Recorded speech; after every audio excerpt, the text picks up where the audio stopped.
안녕하십니까? 안녕하십니까. 한 가지 특정 분야에서 일가를 이룬 사람은 흔히 달인이라는 표현을 쓰는데 우리가 요즘은 프로그램에서 생활의 달인들의 모습을 많이 볼 수 있습니다. 정말 생활 속의 여러 분야에서 정말 아무도 따라할 수 없는 그런 기술을 가진 분들을 많이 보게 되는데요. 이분들이 공통적으로 하는 얘기가 이렇게 되기 위해서는 10년 정도의 세월이 필요하다라는 말씀을 해요. 왜 우리 어린 시절에 읽던 무협지에서도 산에서 10년은 돌을 닦아야 뭔가 이루지 않습니까? 여학생들은 무협지 잘 안 봐서요. 그래요. 저는 열심히 봤는데. 네. 이 10년이란 세월 앞으로 지금부터 10년을 뭘 해야 되겠다 생각하면 정말 막막해요. 하지만 지나온 10년을 되돌아보면 금세 흘러갔고 뭐 이루어 놓은 일은 없어요. 참 이 10년이 참 신기한 시간인 것 같아요. 그래서 우리 사회의 10년 신드롬, 10년 증후군을 불러일으켰던 주인공이 계십니다. 이분께서도 어떤 분야의 전문가가 되고 싶으면 10년을 투자하면 된다라고 말씀을 하시는데요. 실제 이분이 그렇게 살아오신 분이기 때문에 훨씬 더 이 이야기가 설득력이 있지 않나 싶습니다. 오늘 목요특강의 주인공 공병호 경영연구소 소장 공병호 박사를 모시겠습니다. 네.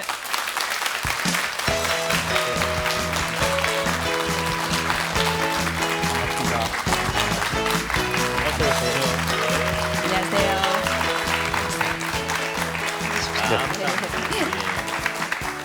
야, 뭐 넥타이가 눈에 확 들어옵니다. 네, 번쩍번쩍거리기도 하고요. 네, 방송에 나온다고 신경 좀 쓰셨죠? 예.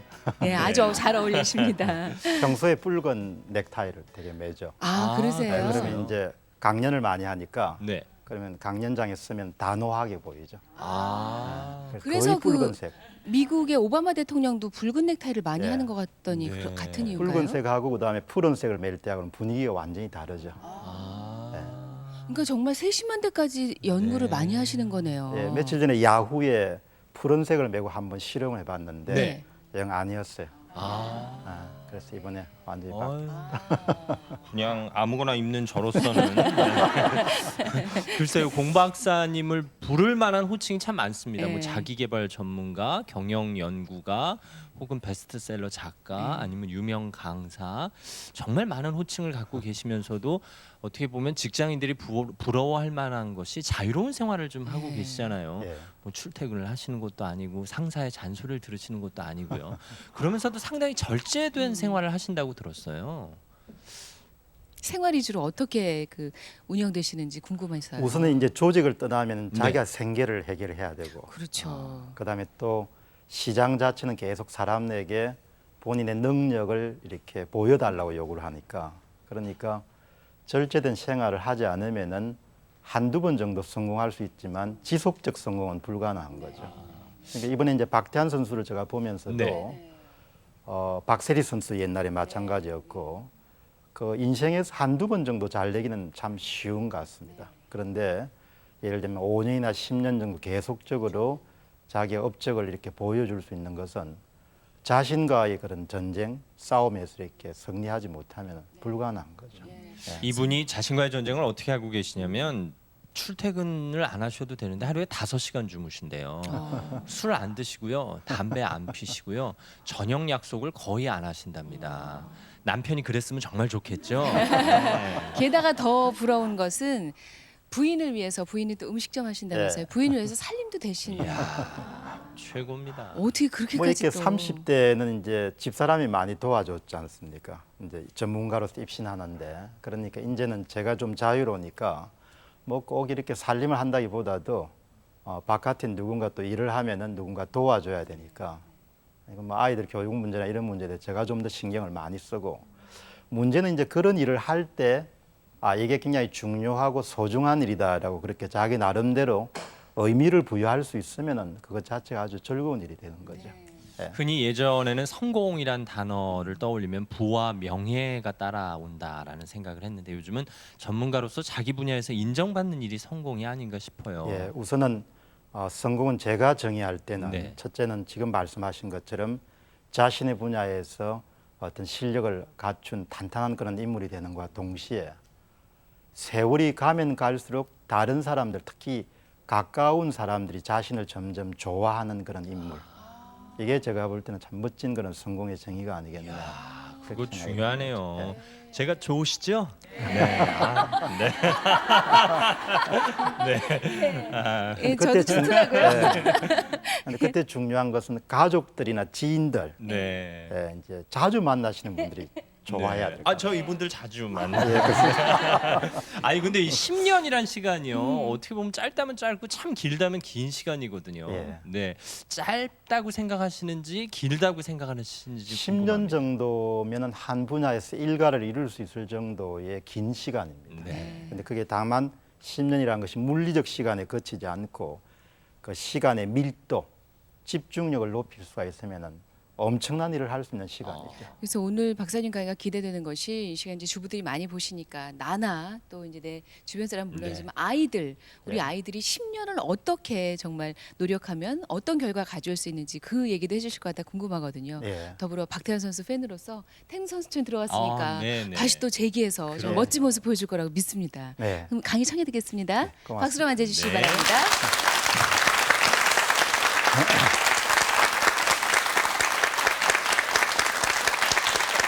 반갑습니다. 여러분 반가우시죠? 네. 저도 무척 반갑습니다. 내일 모레가 우리가 광복 64주년이죠. 예, 참 우리는 정말 많은 것을 성취한 것 같은데 얼마 전에 오바마 대통령이 아버지의 조국인 케냐를 방문했습니다. 그 자리에서 자신의 아버지가 하와이 대학교에 최초의 흑인 유학생으로 유학을 할 때 1950년대 아프리카의 많은 나라들이 한국보다 잘 살았다는 거죠. 근데 지금은 상황이 완전히 바뀌어서 이렇게 빈국이 됐으니 한국에서 많은 것을 좀 배웠으면 좋겠다. 그렇게 아프리카의 정상들에게 이야기를 했습니다. 그래서 제가 이제 호기심이 좀 강한 사람이라서 과연 그런가라고 한번 찾아보니까 1950년에 한국의 1인당 GNP가 876달러였습니다. 그런데 케냐가 947달러, 당시에 필리핀이 1,300달러 정도였습니다. 그런데 2007년 통계를 보시면 한국이 2만 1,000달러 정도가 되고 케냐가 1,328달러 되니까 케냐는 머물고 한국은 24배 정도가 성장한 거죠. 그래서 정말 그 한국인들은 우리 할아버지 세대와 아버지 세대들이 이룬 그런 성취에 대해서 스스로 자긍심을 가질 만한 그런 충분한 이유가 있다 그렇게 생각합니다. 저는 며칠 전에 충주에 안동에 가는 길에 충주 휴게소에 내리니까 거기 어떤 좀 뜻깊은 분이 큰 판넬로 1970년 7월 8일자 아침 조간을 이렇게 복사를 해서 크게 걸어놨더군요. 여러분 그날이 대한민국이 최초의 고속도로인 경부고속도로 개통식입니다. 그때 중절모를 쓰신 박정희 대통령이 이렇게 먼 산을 이렇게 보시는 부분들이 조간에 나왔더군요. 그래서 우리는 지금까지도 잘해왔지만 앞으로도 대한민국이라는 나라를 더 이렇게 멋진 우리가 여러분들 국민 교육 현장을 다 외운 세대시겠지만 지금 이렇게 국기에 대한 명세를 보면 그런 문장이 나오시지 않습니까? 대한민국은 자유롭고 정의로운 대한민국을 위하여 거기에다가 하나를 더하면 자유롭고 정의롭고 그리고 풍요로운 그런 대한민국을 만들어내야 될 그런 책무가 있지 않느냐 그렇게 생각이 됩니다. 개인이든 조직이든 국가든 간에 자신이 왜 존재하는가 존재의 이유를 좀 더 확신할 수가 있으면 더 열심히 살 수가 있죠. 그래서 저는 아이들을 키울 때도 항상 네가 왜 존재해야 되는지 그런 부분에 대한 이유를 생각하며 살아라는 이야기를 하는데 대한민국이 존재해야 될 이유는 저는 세 가지라고 그렇게 봅니다. 이제 앞으로는 경제적인 문제뿐만 아니고 정치, 문화, 사회 모든 부분에서 좀 더 고루고루 잘 살 수 있는 그런 사회를 만들어내는 그게 선진 사회죠. 그게 이제 우리가 더 열심히 살아야 될 존재의 이유고 또 하나는 우리의 반쪽이 지금 기본적인 인권이라든지 물질적인 궁핍을 벗어나지 못했기 때문에 저 양반들을 마지막에 도와야 될 부분은 우리다라는 이야기죠. 그래서 우리가 3만 불, 4만 불, 5만 불 그런 사회를 만들어내야 된다는 거 하나 하고 그다음에 중남미라든지 아프리카의 많은 국가들을 우리가 성공한 경험을 전수할 수 있지 않느냐. 그래. 그런 면에서 보면은 대한민국이 64주년 광복을 맞아서 더 열심히 우리가 매진해야 될 그런 존재 이유를 찾을 수 있다. 그 점을 함께 여러분들하고 나누었으면 좋겠습니다. 그러면은 그와 같은 이제 성취를 만들어내기 위해서는 결국은 개개인이 자신이 갖고 있는 능력과 강점을 한껏 발휘하는 부분들이 가장 중요한 일이라고 봅니다. 그래서 오늘 제가 여러분들이 드리고 싶은 강연의 아주 중요한 주제는 일반화되기는 힘들지만 여기 있는 1960년 5월 10일생입니다. 저는 경남 통영 출신이고 아주 평범한 집안에 나서 어떻게 자기 자신의 기량을 갈고 닦아서 내놓기는 좀 부끄러운 점이 많습니다만은 자신의 분야에서 그래도 영향력 있는 인물로 어떻게 성장했느냐, 이와 같은 경험을 여러분들과 함께 할 수가 있으면은 좀 더 아주 귀한 시간이 될 수 있지 않겠느냐, 그런 목적 때문에 제가 오늘 이 자리에 서게 되었습니다. 그래서 우선은 그러면은 당신이 이제 내년이 50년이 되니까 저는 그것을 인생의 반환점이라고 봅니다. 그래서 내년에 이제 지금 한 1,500매 정도의 자서전을 한번 정리했는데 50년을 나라도 그렇지만 개인도 정리할 필요가 있다고 생각하는 거죠. 그래서 무엇을 성취했고 무엇을 실패했고 무엇이 아쉬웠고 앞으로는 좀 더 뭘 해야 되겠는가, 그런 부분을 한번 글로 쭉 정리를 해봤습니다. 그래서 간단하게 여러분들에게 성취 목록을 한번 말씀을 드리는 것은 절대 자랑하자는 목적이 아니고 이런 거를 이뤘기 때문에 이런 과정에서 뭘 어떻게 했다는 것을 설명하기 위해서 여러분의 말씀을 드리겠습니다. 저는 대학을 들어가던 해에 아버지가 부도가 났습니다. 그래서 어떻게 보면 인생에서 굉장히 이렇게 어려운 그런 상황에 처했죠. 그래서 저는 대학 시절에 유학을 가야겠다는 그런 일념을 가지고 공부를 해서 1983년부터 87년, 그러니까 24세부터 미국의 라이스 대학에서 전액 장학금으로 공부를 했습니다. 그 다음 또 하나는 제가 귀국을 해서 모든 사람들은 그냥 주어진 제도에 안주하지만 33세가 되던 해 저는 뭘 했는가 하니까 연구소에 재직하고 있는 사람 가운데 최초로 상업용 출판을 단행을 했습니다. 그래, 그 건 때문에 물러날 수 있었지만 그 책이 한국 기업 흥망사라는 아주 많이 읽힌 그런 책입니다. 그것도 도전을 한 거죠. 그 다음에 세 번째는 제가 살면서 우리나라가 더 잘 살기 위해서는 개개인이 좀 더 건강한 생각을 가져야겠다. 건강한 생각을 가지기 위해서는 생각을 순화하는, 교육하는 그런 운동이 필요하다. 그렇게 해서 만든 것이 재단법인 자유기업센터를 37살 때 주도해서 만들었습니다. 아주 많은 사람을 설득을 했죠. 이런 부분이 정말 중요하다. 그리고 그 기간을 170억 정도의 이런 그 기부금을 모아서 39세 때 재단법인 자유기업원으로 이렇게 분리하고, 여러분 그 기간을 들어가 보시면은 고전들이 한 50권에서 60권 정도가 번역이 되어 있습니다. 그래서 많은 젊은 학생들이 그 책을 읽고 그야말로 건강한 생각을 가지게 되는 그런 계기가 되지 않았냐, 그렇게 생각합니다. 여러분들이 아마 스티븐 코비라는 사람을 아실 겁니다. 자기 개발이나 자기 경영의 대가죠. 저는 우리나라에서 스티븐 코비 정도는 안 되지만 공병호라는 이름을 걸고 스스로를 관리하는 그런 공병호의 자기경영 아카데미를 2001년도에 만들어서 7년간 모두 400 정도의 기술을 배출을 했습니다. 그러니까 개인 이름을 건 거의 유일한, 아마 그렇게 오랫동안 지속된 그런 일종의 자기경영 학습 프로그램이 바로 자기경영 아카데미지 않느냐, 그렇게 생각이 됩니다. 그리고 저는 41살에 공병호 경영연구소를 만들어서 2001년 이후 제가 모두 펴낸 책이 68권 정도를 저서를 썼습니다. 번역서 말고 저서를 썼고, 또 그 가운데 올해는 한국에서 가장 영향력 있는 경영 대가 30인 가운데 4등을 했습니다. 근데 왜 30명 가운데 4등이 의미가 있는가 하니까 모든 분들은 대기업의 전문 경영인 CEO나 아니면 대학 교수님들입니다. 개인이 조직을 갖지 않는 상태에서 이름을 올린 경우는 거의 유일무이한 그런 경우다는 점을 말씀을 드리고, 그 다음에 열심히 해서 소득세를 상당 부분 많이 내고 있습니다. 네, 아마 탤런트나 배우 제외하고 지식을 이렇게 팔아서 하는 사람들 가운데 가장 많은 소득세를 내지 않냐, 그렇게 생각합니다.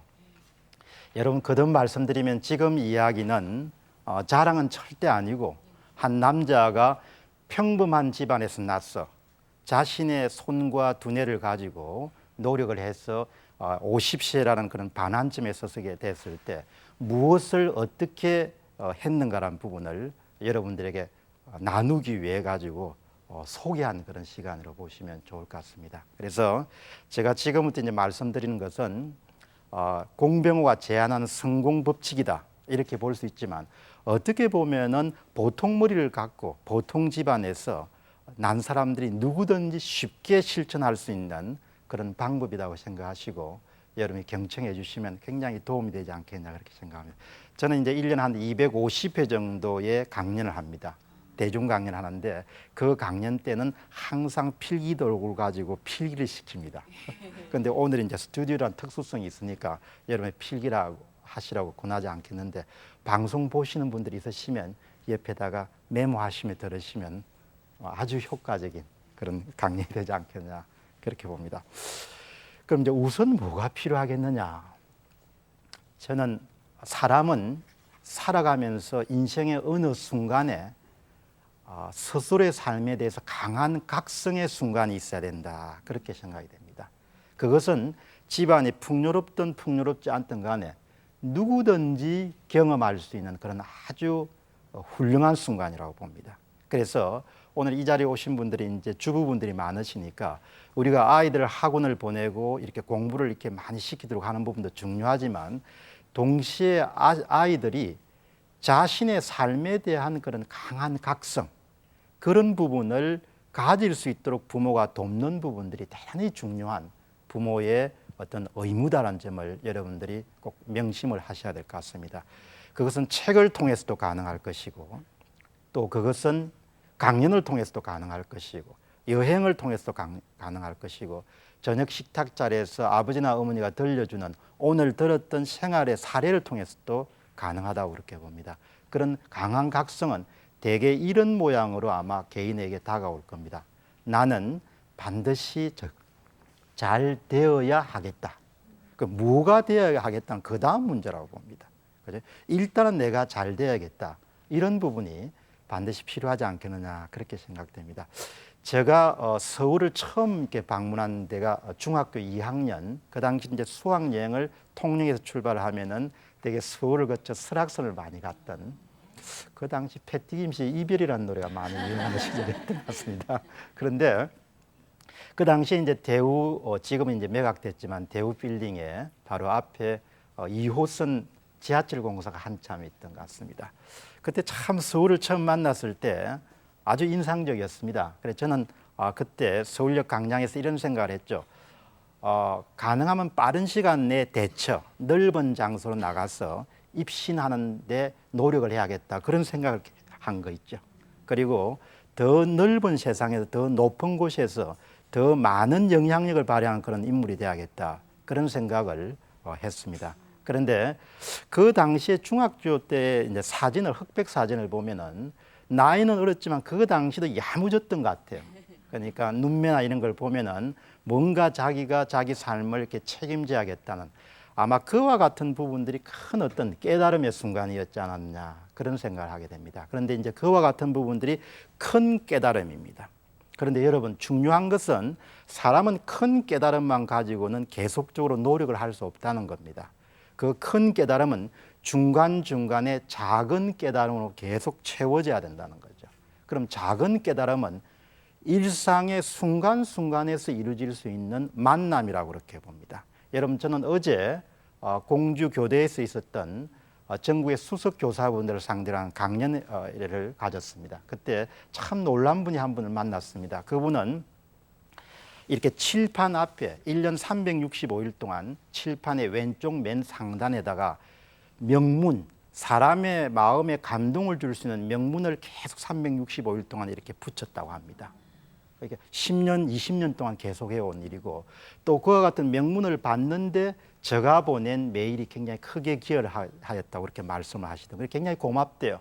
그런데 또 동시에 여기다 판넬 같은 거 하나 만드시가 여기는 좀 긴 문장을 이렇게 적어 다녔다고 합니다. 그런데 놀랍게도 학생들이 그 명문에 365일 동안 노출되면서 대단히 큰 변화를 일으키는 학생들이 많았다는 거죠. 그리고 아이들이 잘못하면 야단도 치야 되지만 이것을 한 두세 번 정도 읽게 한대요.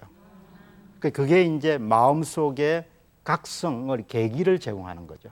그리고 더 큰 잘못을 하면은 자신의 신상에 대한 부분을 글로 한번 정리해보는 그런 것을 통해 가지고 학교사에 큰 어떤 변화를 가져왔습니다. 정말 좋은 방법입니다.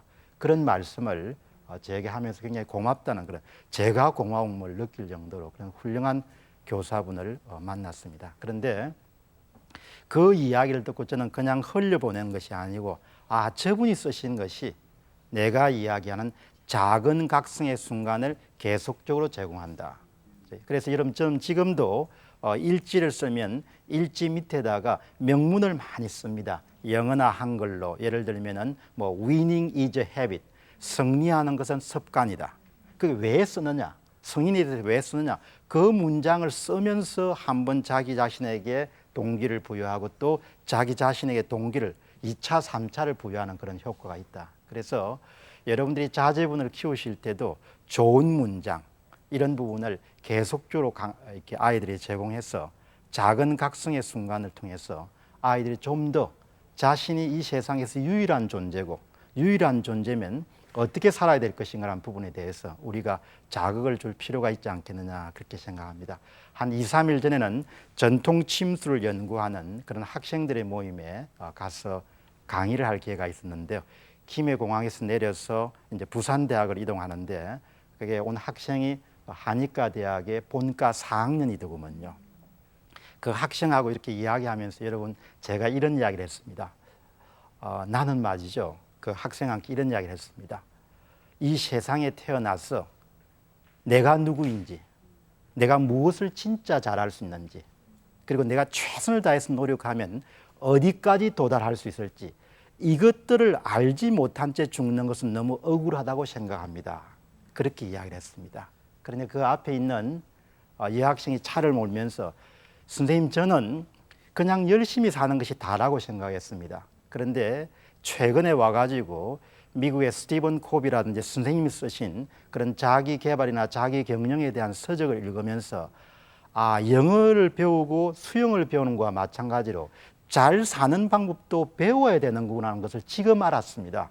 좀 더 일찍 알았으면 그 힘든 공부들도 훨씬 더 좀 재미있게 또 좀 부드럽게 좀 스트레스를 적게 그렇게 할 수 있지 않았느냐 그런 이야기를 하는 것을 들었습니다. 그래서 여러분들 어떻든 우리는 큰 각성의 순간 그리고 살면서 작은 각성의 순간들을 만들어낼 수 있는 그런 계기를 스스로 이렇게 찾아야 되고 또 그것을 우리가 키우는 아이들이 또 그리고 상사나 동료들에게도 제공할 수 있는 부분들이 무척 중요한 것이 아마 제가 여러분들이 드릴 수 있는 성공 법칙의 1번이다.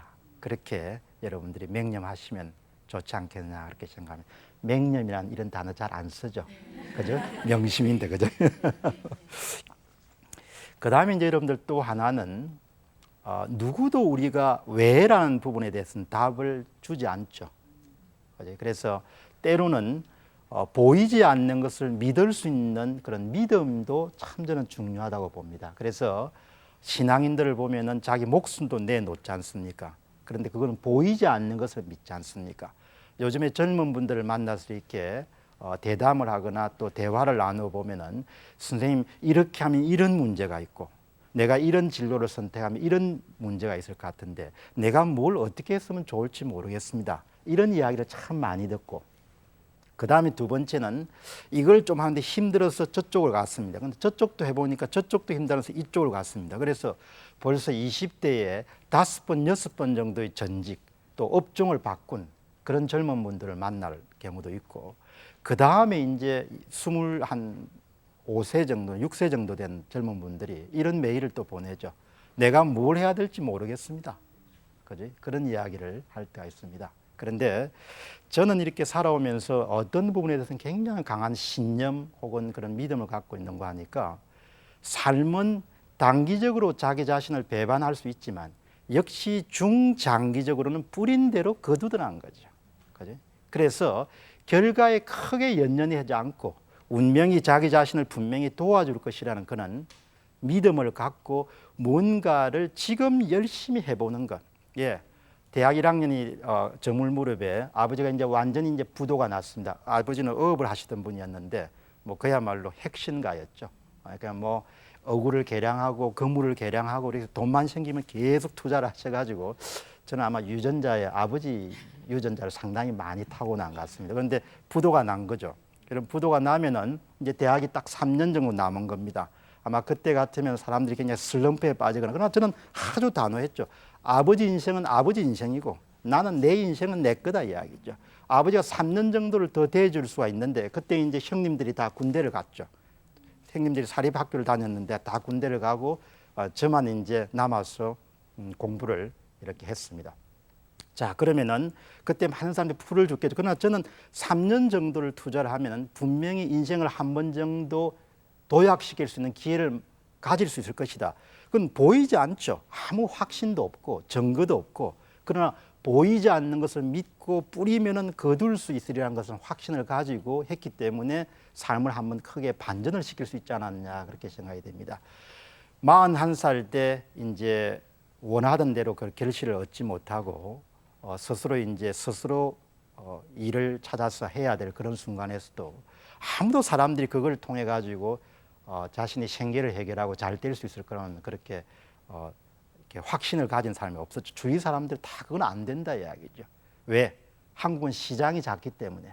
당신이 책을 사면 몇 사람이 책을 사보겠냐 이야기죠. 당신이 강연 같은 거 하면 몇 사람의 강연을 들어주겠냐 이야기죠. 그러니까 한국은 아마 통일이 되면 그때는 가능할, 그때는 죽어 없어질 건데, 그죠? 그러나 저는 그때 이런 생각을 했죠.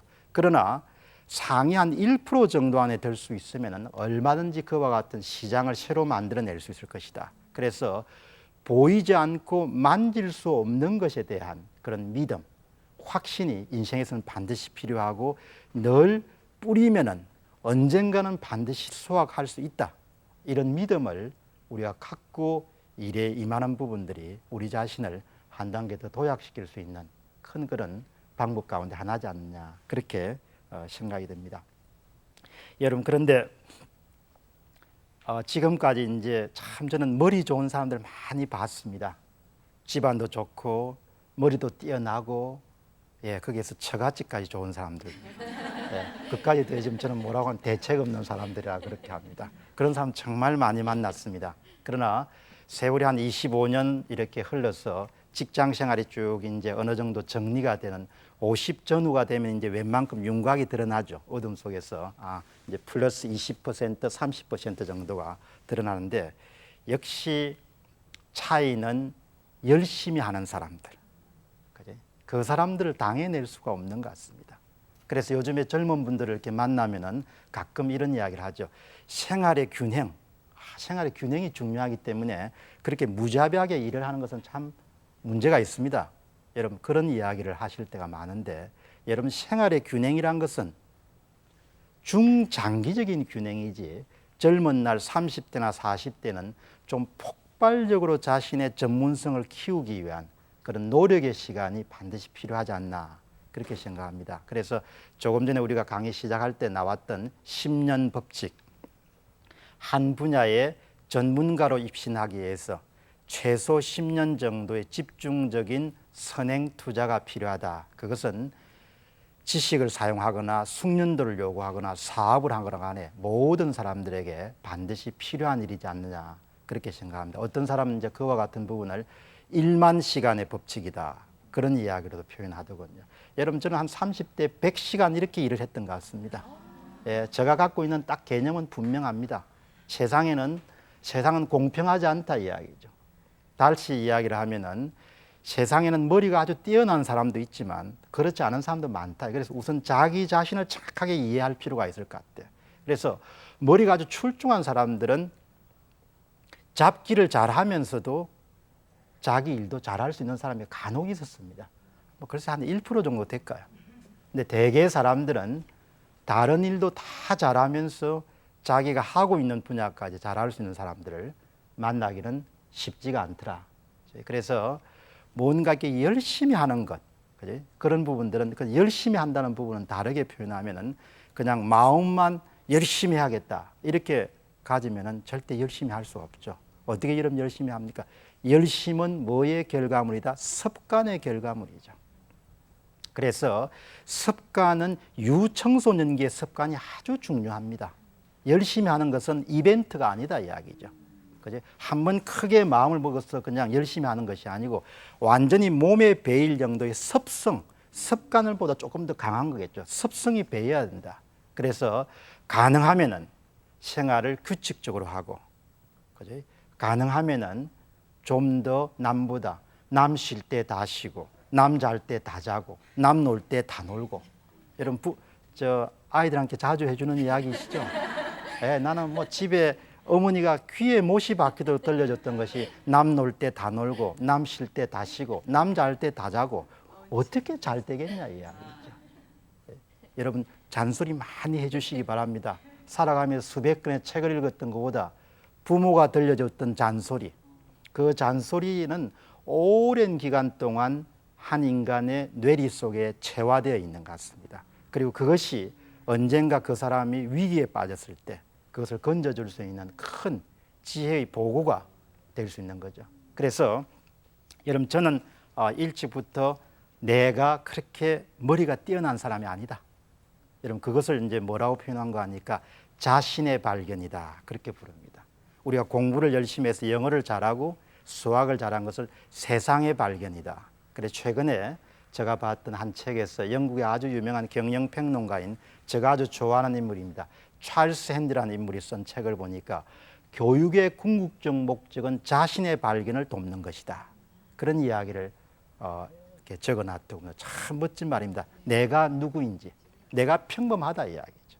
그러면은 내가 잘할 수 있는 것과 버려야 될 부분들을 선택할 수 있어야 되지 않느냐 그렇게 생각이 됩니다. 그래서 역시 필요한 부분은 선택과 집중할 수 있느냐 그 부분이 아주 결정적이지 않느냐 그렇게 생각이 들고 그리고 그냥 버릴 부분을 버리고 일단 택할 부분을 택하게 되면은 그 다음 부분은 여러분들 어느 정도 열심히 해야 될 것 같습니까? 나는 약간 미쳐야 될 것 같아요. 한 10년 정도는 그냥 열심히 한다 정도가 절대 뭡니까? 한 분야에서 입신할 가능성은 없습니다. 며칠 전에 보니까 욕지도에서 선말 선생님으로 5년 계시다가 이게 내 자리에 맞지 않는다. 나는 이렇게 책상 무리에 맞지 않는다. 그게 자신의 발견이죠. 그렇게 해서 전직을 해가지고 단조회사, 그러니까 지금으로 이야기하면 대장간과 같은 거죠. 현대판 대장간을 만들어서 시가총액이 1조 이상 정도를 만들어내는 주식회사 태웅의 허 회장님이 인터뷰를 한 걸 내용을 봤습니다. 여러분 저는 인터뷰를 참 자세히 봅니다. 여러분 인터뷰를 보시면 깊은 독서를 하지 않더라도 일용할 양식을 구할 수가 있죠. 그 아주 짧은 원고지 10매 정도의 분량에 한 인간이 살아온 에센스가 정리되어 있는 경우가 참 많습니다. 그래서 저는 많은 분들에게 심층 인터뷰를 즐겨 읽기 바랍니다. 심층 인터뷰를 즐겨 읽으시면은 그 인터뷰를 할 때 삶의 지혜를 대단히 많이 배울 수 있습니다. 여러분 거기에 허 회장님이 이런 말씀을 하셨더군요. 대개 지혜는 어디 나오는 거 아니까 인터뷰 말미에 나옵니다. 그래 시간이 없으면 인터뷰 처음하고 끝만 보시면 됩니다. 그죠? 그 요령입니다. 그죠? 말미에 이렇게 보니까 기자분한테 이런 이야기 했더군요. 사업은 신이 들려야 하는 것 같습니다. 예, 신이 들려야 하는 것 같습니다. 나는 여러분 그 이야기를 딱 듣자마자 저는 그 인터뷰를 볼 때 그냥 일방적으로 수용하는 것이 아니고 쌍방향 소통을 하죠. 그거는 허 회장님 사업만 그런 것이 아니고 모든 분야의 일가를 이루려면은 신에 들려야 되는 것 같습니다. 저 사람 어떻게 된 거 아니야? 이 정도 소리를 들을 정도로 집중력을 발휘해야 뭔가를 이룰 수 있는 거죠. 그래서 특히 30대 초엽에 조직 생활을 하기 시작하는 그런 젊은이들에게 저는 항상 그 이야기를 하죠. 어떻든 많은 일을 하려면 조직에 상당부에 써야 된다. 상당부에 쓰려면은 가장 중요한 것이 상사를 감동시키는 거다. 나는 조직 생활을 어떻게 했냐? 상사를 가장 감동시킬 수 있는 방법은 과거나 현재나 미래나 똑같다 이야기죠. 왜? 사람은 별로 바뀐 게 없기 때문에. 핸드폰을 지금은 터치폰을 쓰고 옛날에는 구식을 썼죠. 그럼 기구는 다르지만 사람은 바뀔 게 없다. 그러면 상사가 밑에 사람을 저 친구가 진짜 대단하다. 내가 저 친구일 때는 뭘 내가 저렇게 살았을까? 여러분 그렇게 하려면은 첫 번째는 뭡니까? 물리적으로 압도적으로 일을 해야 되는 거죠. 그래서 위 사람들이 볼 때 감동시킬 수 있어야 되죠. 나는 감동은 두 가지라고 봅니다. 자기가 자기의 삶을 생각했을 때도 뭐가 있어야 된다? 감동이 있어야 되는 거죠. 그리고 내가 타인에게 어떻게 비추어야 되는 것도 역시 여러분 감동이 있어야 되는 거죠. 여러분들 한번 보시죠.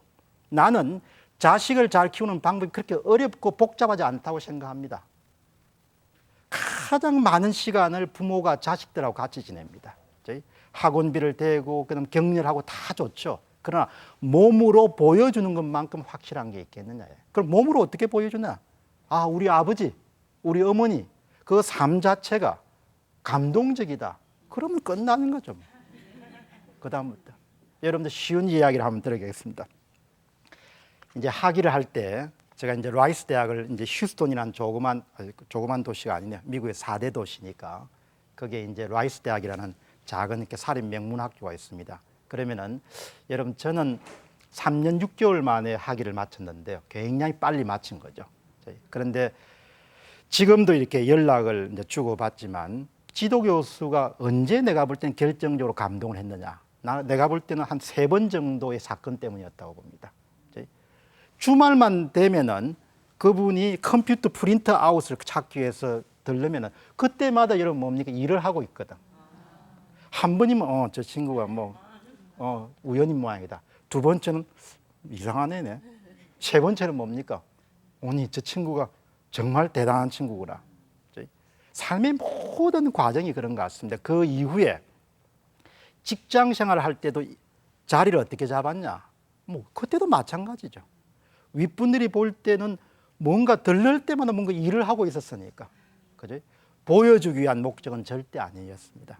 그러나 감동은 자신 스스로가 만들 수도 있고 타인에게도 만들 수 있고 그게 훗날 40대에 자의반 타의반으로 조직을 떠났을 때 스스로 힘으로 일어설 수 있는 큰 배경이 되지 않았느냐 그렇게 생각이 됩니다. 그래서 보통 사람, 평범한 사람으로 나고 나면은 선택할 수 있는 것은 선택과 집중을 바로 자기 자신의 삶의 중심부로 끌어들이는 부분들이 대단히 필요하고 중요한 부분이다. 그래서 여러분 저는 지금도 절제된 생활이란 것이 왜 절제된 생활을 하냐? 그럼 간단하죠. 다 잘하기가 힘들다는 거죠. 네. 내가 다행히 여러분들 아주 머리가 뛰어난 사람을 만났으면 잡기까지 잘했겠죠. 그런데 여러분 그것도 부모한테 참 많은 어떤 유산을 받은 것 같습니다. 저는 이제 바로 집에서 나가면 한 20, 30m의 거리에 바로 항구였습니다. 항남동이라는 통영의 항남동이라는 컸기 때문에 그러면은 대개 아이들이 뭘 하는 거 하니까 겨울 되면 연 날리기를 많이 합니다. 연을 날리면은 저기 공주섬이나 한산도 방면까지 연이 쭉 뜨죠. 예, 그러면 여러분들 연 만들어 보신 연 만드는데 굉장히 공이 많이 듭니다. 악교하고 그 다음에 이게 유리를 부셔가지고 상대방 연을 꺼내야 되지 않습니까? 그 다음에 여름 또 되면 뭐 하죠? 낚시 많이 하죠. 예, 그 다음 여름 되는 나가면 뭡니까? 아이들도 장기바둑 참 많이 떴습니다. 저희 아버지는 굉장히 엄했습니다. 뭐에 대해서? 잡기를 가까이 하는 거에 대해서. 그 젊은 날 잡기를 가까이 하는 부분에 대해서 굉장히 엄격한 그런 규율을 가했죠. 그래서 저는 불행하게도 잡기를 가까이 할 수 있는 그런 기회를 많이 못 가져서 그래서 인생의 안에 풍부함이 조금 덜해진 것 같습니다. 그러나 다 즐길 수는 없으니까. 그래서 아버지가 아마 주신 그와 같은 지침 같은 부분들도 크게 역할을 하지 않았냐 그렇게 생각합니다. 그래서 어떻든 잘해야 될 분야를 선택하고 그 분야에 때를 놓치지 않고 집중적으로 자기 자신의 에너지를 쏟아부을 수 있는 그런 부분이 우리가 더해질 때 정말 한 단계 더 우리가 도약할 수 있지 않느냐 그렇게 생각이 듭니다. 오늘 제가 비교적 좀 자유롭게 삽니다. 보고해야 될 상사도 없고 여행하면서 내가 갖고 있는 생각을 옛날처럼 조직에 매여 있지 않기 때문에 그대로 발표를 하고 또 여러분들 제가 이렇게 지식이 쌓이고 많은 책을 쓰면서 이런 자리에서 많은 분들이 영향력을 또 행사할 수 있는 그런 은혜나 이런 부분이 주어지는 것도 그 30, 40대의 노고 열심히 한 그런 부분들에 결국 결실이다라는 점을 생각합니다. 그래서 인생에서 건너뛰는 법은 절대 없습니다. 담배를 피우면 언젠가 비용을 지불하고 술을 많이 마시면 언젠가 이런 비용을 지불하는 거죠. 건너뛰는 법이 절대 없더라 이야기. 그리고 인생은 절대 대박이 아니죠. 로또 복권이 아닙니다. 인생은 축적이죠. 쌓아가는 것이고 만들어가는 것이죠. 그런 아주 기초적인 삶의 황금률이란 것은 세월이 아무리 흘러도 변함이 없다 이야기죠. 젊은 분들이 가끔 저한테 이런 이야기를 하죠. 우리 세대는 다릅니다. 절대 다르지가 않죠. 꼭 같죠. 그래서 여러분들이 그와 같은 점을 좀 더 염두에 두셨으면 좋지 않겠느냐 그렇게 생각이 들고, 그 다음에 여러분들이 이제 저는 이렇게 살아가면서 부모님께 굉장히 고마워하는 부분 가운데 하나는 이런 건강한 생각의 깃털을 마련해 준 부분들이 참 중요하지 않았느냐 그렇게 생각합니다. 근데 우리가 살아가는 삶의 결과물은 상당 부분이 생각의 결과물 같아. 생각의 결과물. 그래서 내가 어떤 생각을 하느냐가 내가 어떤 삶을 만들어 가느냐에 그대로 직결이 되는 것 같아요. 그래서 여러분들 오늘 제가 이렇게 이제 반듯하게 커서 가정을 이루고 반듯한 삶을 이렇게 만들어 갈 수 있는 부분들도 건강한 생각. 그래서 저는 한 3년 전에 제가 부자의 생각, 빈자의 생각이라는 책을 썼는데 그 책이 상당히 많이 읽혔습니다. 그리고 최근에는 공병호의 소울메이트라는 책을 썼는데 그 책들이 다 뭔가 하니까 젊은 분들에게 좀 더 건강한 생각을 어떻게 퍼뜨릴 수 있을 것인가 그런 부분을 썼죠. 그리고 30대에 연구소를 만들었던 중요한 목적도 결국 한 나라가 잘 살려면은 건강한 생각을 가진 사람들이 다수를 차지해야 되고 그 건강한 생각을 가진 사람들이 바로 시대 정신을 만들어낼 때 그때 한 나라가 잘 살더라. 여러분 우리가 뭐 가진 채 출발하지 않았지 않습니까? 아까 대한민국이 1950년대 800불 수준이었지만 그거는 제 생각에는 1950년 초반이었을 겁니다. 그것도 전쟁통에 완전히 부셔졌지 않습니까? 여러분 오늘 이렇게 우리가 일어선 거는 뭐라고 생각하십니까? 자유시장경제, 자유민주주의 체제, 그 다음 뭡니까? 정치적 안정, 약간의 부작용이 있었지만 그 다음에 수출 지향적인 정책, 그 다음에 행운, 그죠? 많은 시장, 미국 시장을 보면 시장이 개방된 부분도 있지만 훨씬 더 근본적인 부분 가운데 하나는 한국 사람들이 내 힘으로 일어서야겠다. 남한테 도움받지 않고 도와줄 사람도 그때는 없었으니까. 그러나 여러분들 선진국이 가면서 점점 어떤 나라는 생각이 어떻게 바뀐가 남한테 계속 도움을 많이 요구하는 쪽으로 나갑니다. 그래서 나라의 살림 규모가 계속 늘어나고 이곳저곳에서 계속 뭘 도와달라고 하는 쪽으로 많이 늘어나죠. 그래서 한 나라가 이제 계속 이렇게 잘 살 수 있는 배경은 개개인이 어떻게 하면 부자의 생각으로 무장을 하고 살아갈 수 있느냐 이런 부분들이 저는 매우 중요하다고 생각하죠. 그럼 부자의 생각이 기본적으로 뭘 이야기하느냐? 여러분 한 단어로 하면 자조정신입니다. 자조정신이죠. 내가 내 삶과 운명을 스스로 개척해 나간다. 이와 같은 부분들을 여러분들이 한번 맹념을 하셔야 되지 않겠느냐 그렇게 생각이 듭니다. 그래서 저는 아마 이와 같은 부분들을 통해서 절대 뭐 상황이 어렵거나 힘들어지면 남 탓 안 합니다. 모든 원인을 뭐 한다? 내부에서 찾는다. 그리고 아이들한테 절대 툴툴거리지 말라고 합니다. 항상 감사해야 할 이유를 찾을 것. 이 시대에 나서 이렇게 사는 것이 얼마나 복받았냐 이야기죠. 여러분 아십니까? 대한민국의 평균 소득이 2만 불 정도 되면 전 세계에서 10등 정도 됩니다. 10% 안에 듭니다. 우리보다 못 사는 사람이 90%나 되는 거죠.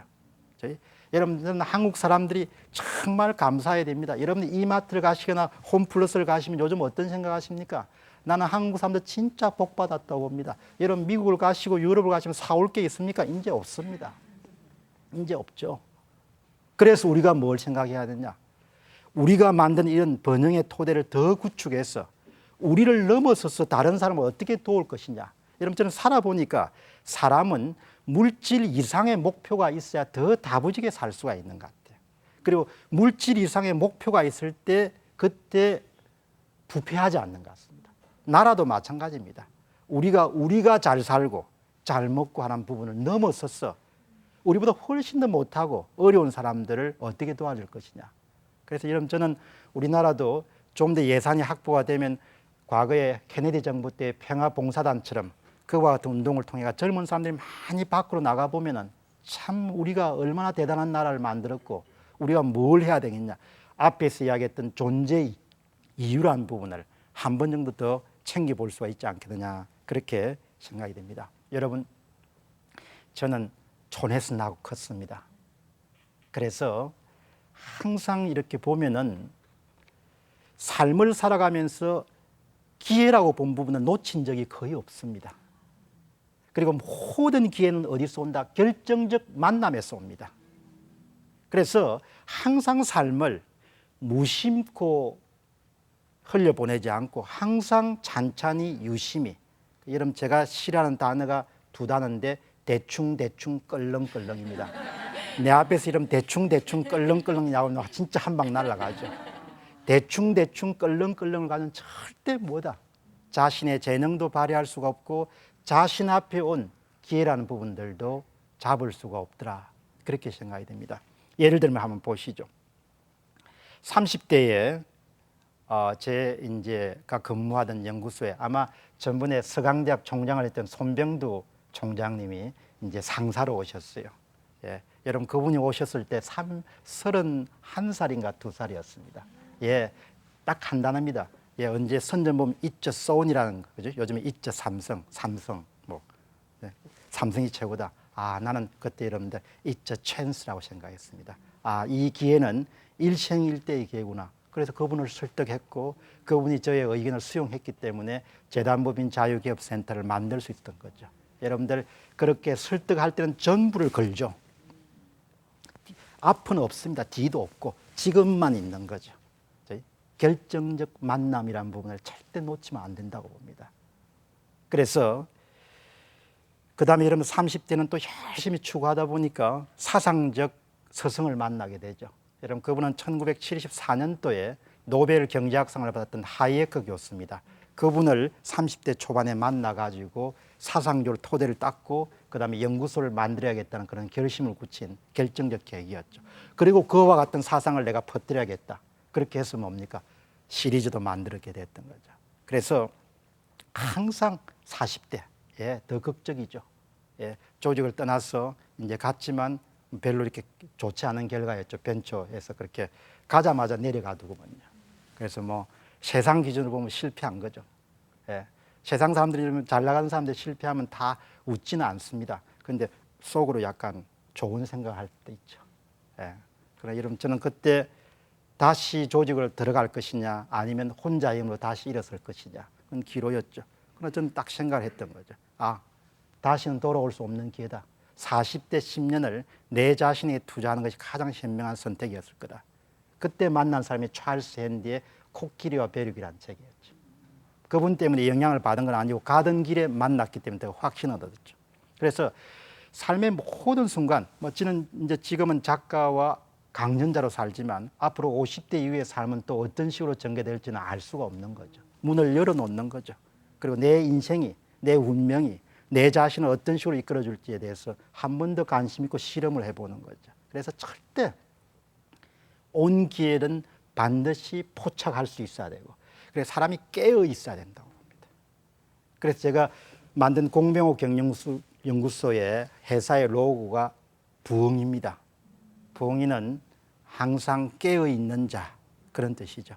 그래서 늘 깨어서 기회를 찬찬히 이렇게 주시하고 그 기회가 왔을 때 여한이나 후회가 없도록 바로 잡아서 자신의 삶에 이용할 수 있는 그런 단호함, 그죠? 그런 부분들이 필요하지 않겠느냐 그렇게 생각이 됩니다. 여러분 그리고 아무도 이게 당신 목표라고 하지 않죠. 그죠? 그건 여러분 아시죠? 예, 자신이 만들어내야 되는 거죠. 그래서 정말 실험 정신과 도전 정신이 중요하다고 봅니다. 뭔가 이렇게 자꾸 실험을 해봐야 될 것 같아요. 그죠? 새로운 것을.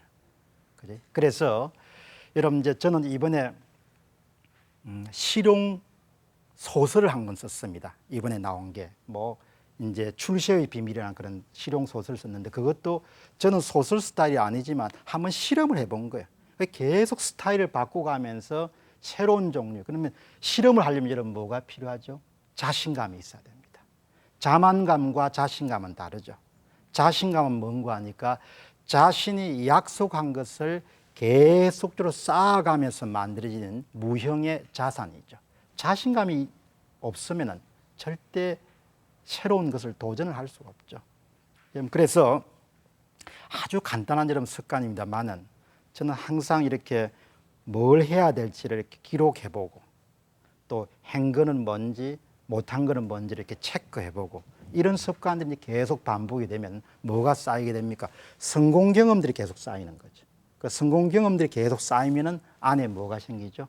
탄탄하게 자긍심, 자신감이 생기죠. 그러면 항상 봅니다. 그리고 늘 뒷날을 되돌아보면은 절대 남들이 그거 괜찮다, 그거 좋다 이런 거는 기회가 아니더라는 거죠.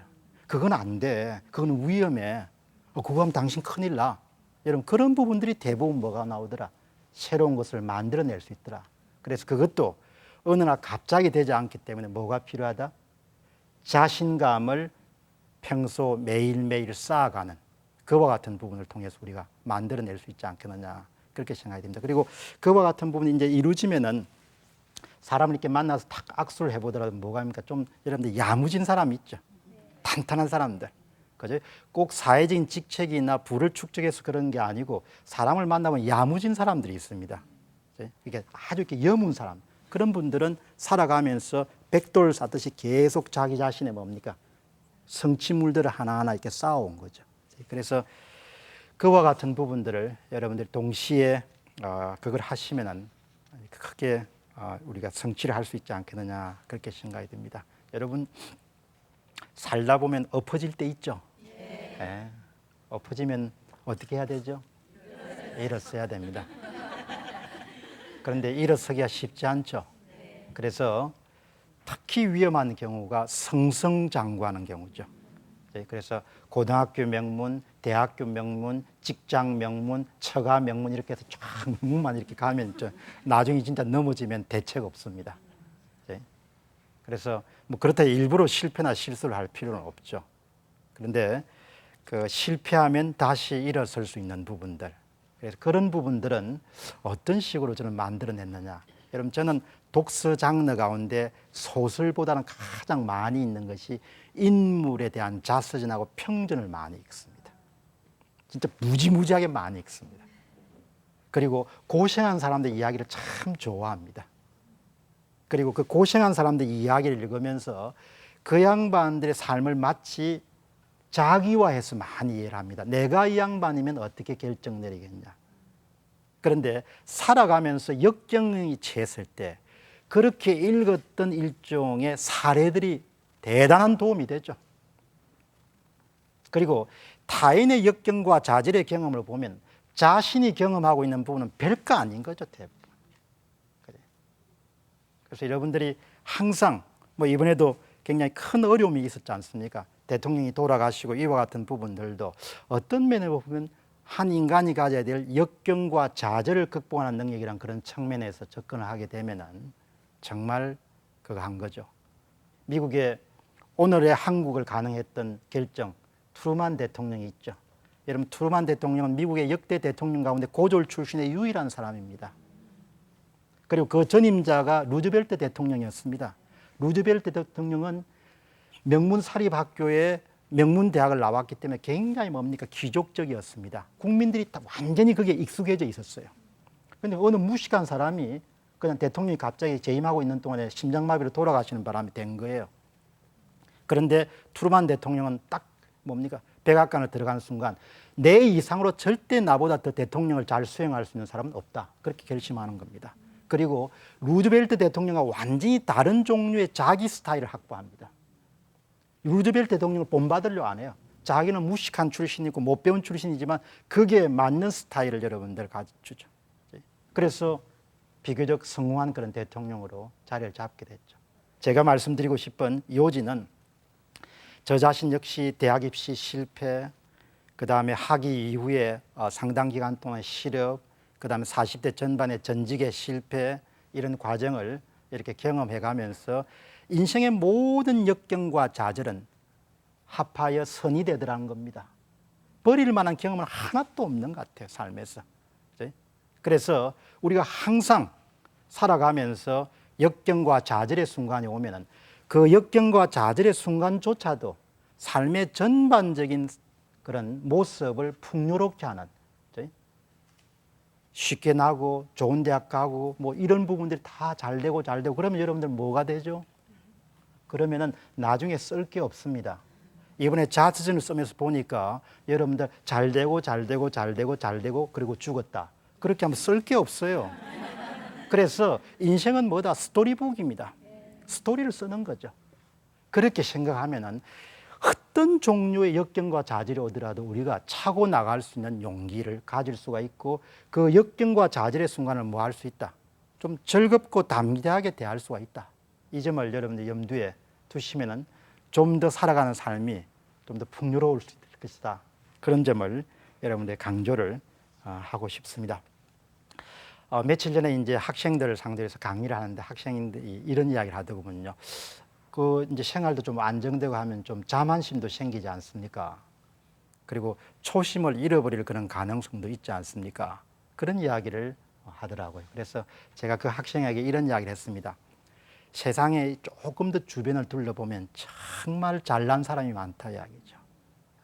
똑똑한 사람, 정말 발군의 사람들, 그리고 조금 더 시야를 넓게 보면 한반도를 떠나서 좀 더 다른 나라까지 해보면은 자기가 이룬 성취나 이런 부분들이 얼마만큼 미약한지를 확연히 알 수가 있다.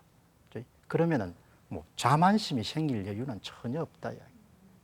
그런데 아까도 이제 우리가 박태환 선수, 그다음에 박세리 선수 이야기를 했지만 박세리 선수가 저는 참 이렇게 슬럼프를 극복해 가는 과정을 굉장히 유심히 이렇게 지켜봤습니다. 결국은 슬럼프를 이렇게 이겨냈죠. 이겨냈는데 역경과 좌절의 순간이 올 때 항상 그 처음 시작하던 마음, 저는 항상 이렇게 제가 읽는 문장에 2001년 9월 달에 그 암담함과 이런 부분에 대한 문장이 있습니다. 그게 뭔가 하니까 직장을 잃어서 40대 초반의 남자가 이제 혼자가 됐을 때 가졌던 그런 굉장히 힘든 상황이라는 부분을 항상 저는 기억하자는 이야기죠. 그지?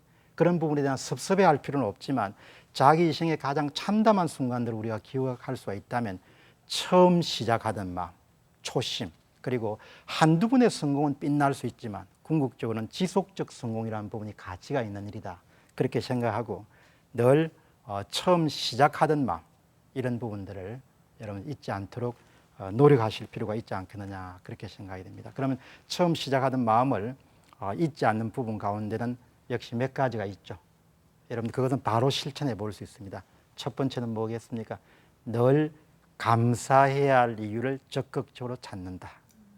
정말 도움이 되는 부분이죠. 두 번째는 뭐죠?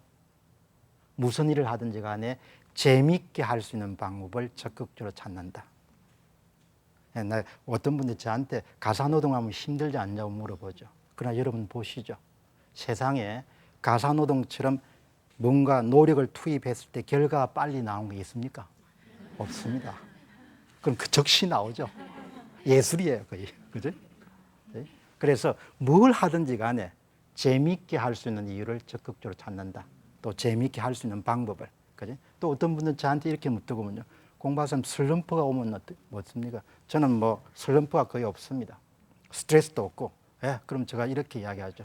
우리 집에 베란다에 러닝머신이 한 대가 있는데 기계가 기분이 나쁘면 자기를 살짝 올려요. 그 다음에 7km부터 시작해가지고 슬슬 돌립니다. 그럼 땀이 좀 나죠. 그럼 심장박동이 빨라지죠. 평소보다 좀 더 오래 천천히 자기를 달구는 거죠. 심장박동소 이러면 빨라지면 뭡니까? 혈액순환이 계속 빨라지죠. 그럼 뭐 슬럼프 뭐 다 달아나 버립니다. 절대 기분 좋아질 때까지 기다릴 필요가 없다 이야기죠. 스스로가 뭡니까? 심장박동수를 첨가시키면 더 재밌게 할 수가 있는 거죠. 또 여러분 어떤 방법이 있겠습니까? 자신이 하고 있는 일의 의미와 중요성을 다시 한 번 더 확인한다. 그죠? 그런 점을 여러분이 염두에 두시면 되지 않겠느냐 그렇게 봅니다. 여러분 벌써 시간이 뭐 한두 시간 정도 더 했으면 좋겠는데 우리는 한 번 살다 갑니다. 한 번 살다 가기 때문에 우리 자신이 갖고 있는 능력을 한껏 발휘하도록 노력하는 것은 그건 선택이 아니고 저는 필수라고 생각합니다. 그래서 자신을 구원하고 가족을 돕고 그리고 자신이 속하고 있는 사회에 더 긍정적인 그런 영향과 기여를 하기 위해서 우리가 좀 더 열심히 이렇게 노력하는 그런 대한민국 사람들이 됐으면 좋겠습니다. 여러분 굉장히 고맙습니다. 감사합니다.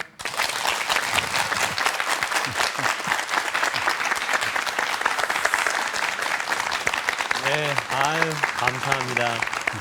어찌나 점잖으신지 글쎄 뭐라고 표현을 할까 명품 강의를 들은 것 같은 그런 느낌입니다.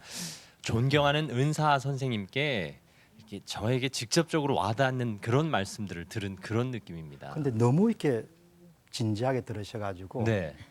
아니 저 김 아나운서님께서 네. 너무 진지하게 들으셔서 제가 좀 놀랐어요. 아, 네. 그냥 학생처럼 이렇게 들으셔가지고 아니 진짜 공부를 열심히 해요. 지금도 손에서 책을 놓지 않는 네. 아니, 훌륭한 저는 학생이에요. 오늘 가장 가슴에 박힌 말 중에 하나가 대충 살지 말아야겠다. 네, 아유 정말 늘 자신을 채찍질하고 살아가는 모습이 참 존경스럽습니다. 그러게요. 네. 그러니까 그 슬럼프가 오더라도 네. 스트레스가 오더라도 그걸 정말 운동으로서 뭔가 이렇게 몰두할 수 있는 일을 만듦으로써 그걸 또 해결해 나가는 방법. 예. 그러니까 정말 자기 수련을 하시는 분이 아닌가 그런 그렇죠. 생각이 들 정도예요. 네. 예. 공병 박사님 그럼 힘든 일이 뭐세요? 그러니까 항상 이렇게 자기를 잘 만들어 나가는 분이시니까. 힘든 것은 뭐 여전히 그렇죠. 오늘 방송만 하더라도 새로운 경험이지 않습니까? 예. 그러니까 제가 1년에 한 250회 정도 대중 강연하는데 그러면 그 강연장에서 만나시는 분들이 다 새로운 분들이기 때문에 긴장되죠. 수백 회를 하더라도. 그리고 늘 새 책을 써야 되죠.